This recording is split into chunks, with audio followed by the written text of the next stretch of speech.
पिछड़ों, अति पिछड़ों व दलितों के शैक्षिक, आर्थिक, सामाजिक व राजनीतिक विकास के लिए जातीय जनगणना जरूरी। डॉक्टर राजपाल कश्यप।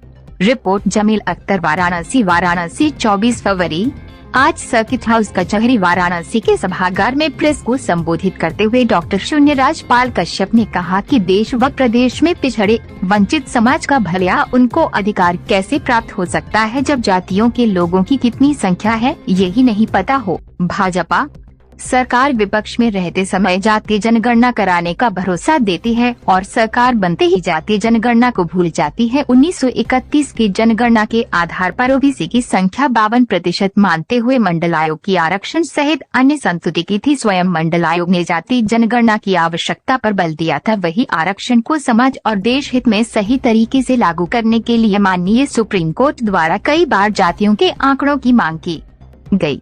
आज बीजेपी सरकार जातीय जनगणना न कराकर पूरे देश में शोषित, कमजोर, अति पिछड़ों के साथ अन्याय कर रही है और खास तौर पर जो जातियां इस देश में अपने अधिकार व सम्मान और शिक्षा से बहुत पीछे छूट गई है, जैसे बिंद, माली, काछिक, कश्यप, पाल, धनगर, गजरिया, कुमार, लोहार, बढ़ाई, निषाद, माली, लोधी, कुशवाहा, राठौर, राजबर, कुर्मी, नाइट, चौरसिया, इस प्रकार की बहुत सारी जातियां जो कि सदैव किसी भी प्रकार का न तो शासकीय, न प्रशासनिक और न ही शैक्षणिक अधिकार प्राप्त कर सकी और ये भी पता नहीं कि देश प्रदेश में इनकी कितनी संख्या है।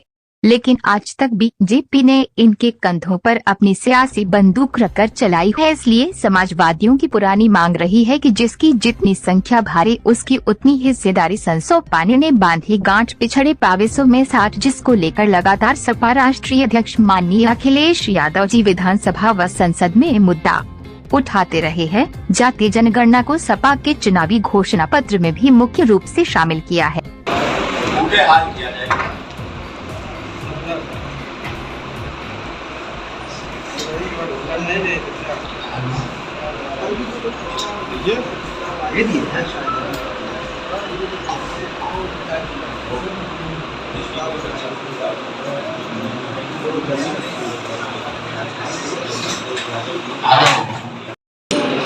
अपना परिचय बताएं। डॉक्टर राजपाल कश्यप। आज यहाँ किस तरीके की प्रेस वार्ता बुलाई गई है? ये जातीय जनगणना संगोष्ठी अभियान प्रदेश में पूरे वाराणसी में और कई जिलों में, वाराणसी, सोनभद्र और भदोही, मिर्जापुर, प्रयागराज में आयोजित की जाएगी और एक जन आंदोलन खड़ा किया जाएगा, लोगों को जागरूक किया जाएगा। जातीय जनगणना के लिए बीजेपी सरकार को मजबूर किया जाएगा कि जातीय जनगणना हो और सबको हक, अधिकार और सम्मान मिले। समाजवादी पार्टी हमेशा जब भी चुनाव आता है, जैसा कि लोग मानते हैं, तभी जो है थोड़ा स्टैंड होती है, ऐसा क्यों? समाजवादी पार्टी ही देश में लड़ती है मुद्दों पे।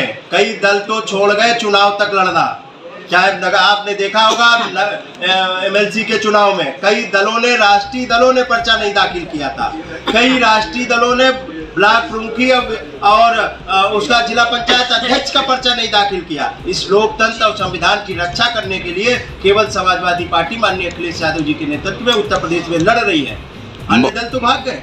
महंगाई इतनी चरम पर है और आपकी पार्टी भी कहीं जो है कोई आंदोलन इस तरीके का नहीं किया कि जो महंगाई को कम कर सके या वो मुद्दा उठा सके।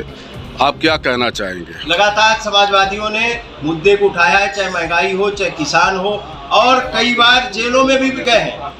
माननीय अखिलेश यादव जी को भी किसान के मुद्दे पे आंदोलन करने निकले थे, गिरफ्तार किया गया, कई मौकों पे गिरफ्तार किया। और अब तो इस देश में सब कुछ खत्म हो चुका। अब तो संविधान खत्म है, कोर्ट कचहरी खत्म है, बुलडोजर चल रहा है। गांव, गरीब, किसान, और आपने देखा जिस तरीके से महिला को और उसकी बेटी के साथ में जीता जला दिया प्रशासन के सामने। आज तक डीएम के ऊपर कार्रवाई नहीं हुई। यहाँ का कलेक्टर डांस कर रही है और एसपी साहब गाना गा रहे हैं और मुख्यमंत्री जी रंगारंग कार्यक्रम देख रहे हैं। ये है उत्तर प्रदेश में राज। तो इसकी आवाज कौन उठाएगा? आवाज तो लगातार उठा रहे हैं हम लोग, समाजवादी लोग उठा रहे हैं। कितने लोगों को आवाज उठाने के तहत जेलों में भेजा गया। आज तो बोलने की आजादी कहाँ है? आज तो टीवी चैनल भी अगर सच्चाई दिखाए उसके ऊपर भी कार्रवाई हो रही। अगर लोग, गायिका, कलाकार अगर गाना भी गा दे तो उसमें ऊपर भी कार्रवाई हो रही। विपक्ष के नेताओं पे कार्रवाई हो रही। लोकतंत्र कहाँ? घोषित इमरजेंसी है उत्तर प्रदेश में।